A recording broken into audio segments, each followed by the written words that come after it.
Hello, and welcome to the beginning of my Punishing Grey Raven lore series. I say series, but this is really my first video, so please keep that in mind if you decide to destroy me in the comments. I love PGR, and I enjoy the story, and I noticed the lack of a comprehensive lore guide, at least on YouTube, so I figured I might as well do it myself. Now, these videos are for the community, and as such, you are all more than welcome to put suggestions on how you would like these videos to be formatted in the future. Yeah, that's about it, so please enjoy.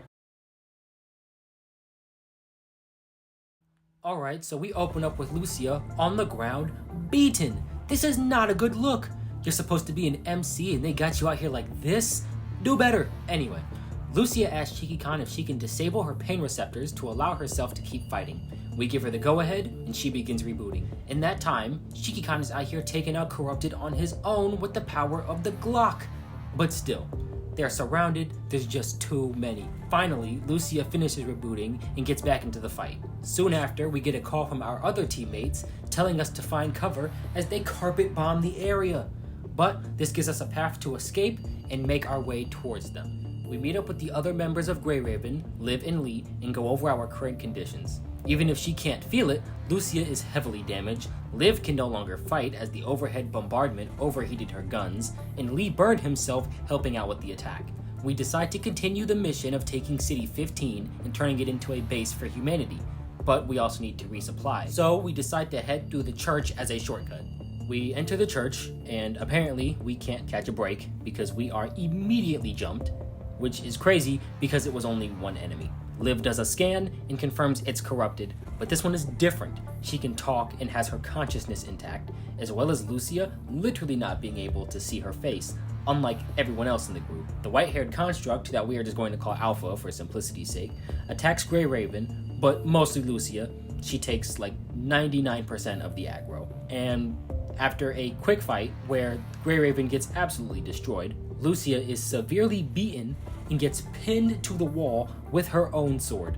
The disrespect is real. And then like a slight tangent here, but Lucia's sword in this picture is red, but like every other picture before it, it's gray. It's really not important, but it's just something I noticed. Before Alpha is able to kill Lucia, Shiki-Kan fires some shots off to try and save her, and they do nothing but get her attention. Now ticked off, Alpha speeds over and stabs our arm, so now we're hurt. And then Alpha does her anime speech, typical thing. There's a hidden truth that you don't know. Just wait until you find out how bad it is. It'll change your whole life. Which I find crazy, because if it's really that important, I don't know why you don't just tell us now. Either way, Alpha gets bored and just decides to spare us and leave. Which, can't be too mad about. After we get Lucia off of the wall so Liv can begin giving her medical treatment, Lucia laments about how she was outmatched in nearly every way by Alpha. During this rant, Lee comments that Alpha's combat style was very similar to Lucia's. She then brings up her malfunctioning visual module like that was the reason she lost, and Lee explains that a construct's mind doesn't work like a computer circuit and that it's unhackable by any normal means unless the enemies are just that much more advanced than them. So he assumes the issue with Lucia must be something else entirely. This makes Lucia even more anxious to report the situation to HQ, and when she tries to get up and leave, we figure out who really runs the group, when Liv tells her to sit her ass down, lest she want to face the consequences of pissing off the healer. Lucia of course makes the correct decision and lets Liv do her job.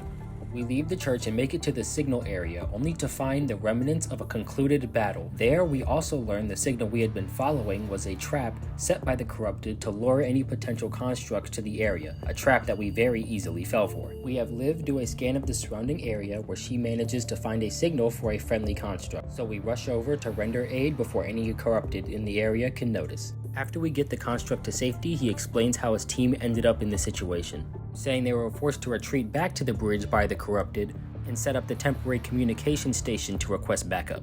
They were attacked by Corrupted using combat strategies that would suggest they are forming an organized group. We are of course shocked to hear this, since Corrupted are only supposed to function as mindless drones whose only purpose is to eliminate any human or anything with human consciousness like the constructs. He tells us the graffiti in the area act as some sort of gathering place for large numbers of corrupted that they use for staging attacks on Babylonia forces. Before we leave, he takes off his arm and gives it to Lucia so she can replace the one that she damaged in her previous fights. He also gives us the location of a supply drop with parts we can use to fix Liv's levy guns. And since we are no match for the cinnamon roll begging us, we decide to make the trip. We arrive at the coordinates the construct gave us, and there we find more construct bodies. These ones blown to pieces, covered in vital fluid, paint, and a coolant mixture. And unbeknownst to the group, the culprit is near and watching them. We have Liv scan the area and connect to the fallen constructs so that we can look through their memories and see what happened. There we see the construct squad leader had originally found the paintings and assumed that they might be providing the corrupted with some sort of independent will. His squad members attempt to clear a path and end up destroying one of the paintings, drawing the corrupted's hostility towards them, ultimately ending in their destruction. The corrupted who is watching us from the shadows finally comes out and attacks Lee with a paint bomb before dispersing a radio jamming mist and fleeing. However, we see that it is leaking paint, so decide to track it by the paint trail it leaves. At this point, Celica contacts us to check in after Babylonia was being attacked and its comms were being jammed by the corrupted space station. Now, dear viewer, you might be thinking, a corrupted space station? That sounds very important, and you'd be right, but not right now, so don't think about it too much. But now that comms are re-established, Celica is able to give us Nozzle's current location to better help our tracking. We move forward and come across a small shopping plaza, where Liv and Lucia decide to take a break and rest before our confrontation with Nozzle. Inside the store, we get this super cute moment where Lucia and Liv are obsessing over plushies. Liv and Lucia exit the shop, with Lucia apologizing that we had to see her childish side. We push our way through a punishing virus-dense area, and at the end, we find Nozzle at the far end of a large group of corrupted. Knowing there's no other way to reach him, we brace ourselves for a frontal assault.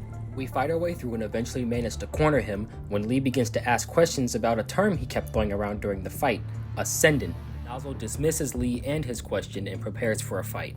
Having beaten back Nozzle, he mentions that he was enlightened by something known as Sage Machina, and that the Earth will soon be ruled by machines that have independent wills of their own and are not controlled by the punishing virus.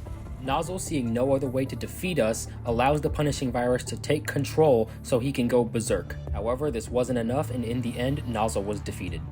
We are about to extract Nozzle's memory when Celica contacts us again, saying that President Hassan has sent a transport and wants us back on Babylonia immediately. We appear back on Babylonia with Lucia in the medical bay being taken care of by Asmioff, who promptly kicks us out, and we end up running into the second in command of Babylonia, Nicola. The scene skips again, and we are on the bridge, face to face with Celica and President Hassan, who has brought us to discuss the details found in Nozzle's memory. We go through Nozzle's memory to try and find any relevant information, learning that Nozzle was originally a painter robot named Anthony, who helped an unnamed old painter at the end of the Golden Age. Near the end of the old man's life, he rewired Nozzle so that he could go out and paint on his own terms independent from a human. Nozzle was eventually captured and sold by an auctioneer during the beginning of the outbreak to be used as a tourist attraction. However, the punishing virus ended up infecting Nozzle, who had lost all of his conscious thought at the time until he was awakened by the Sage Machina's notes. Now I know what you're thinking, viewer. This is the second time we've heard the name Sage Machina. They sound pretty important. Who are they? And I'm here to answer your question. I have no idea, so we're gonna put that name in a box and slide it under the bed until it becomes relevant. Now back on topic, Nozzle gained consciousness due to the notes he found that belonged to Sage Machina, and Nozzle decided to take those and encode them into his artwork to wake up other machines, who begin fighting against Babylonia forces. Presumably, all of this takes place before we get there. Skipping all the way until he is being tracked by Grey Raven, we learn that in the short time we lost sight of him, he ran into another powerful corrupted called the Iron Maiden.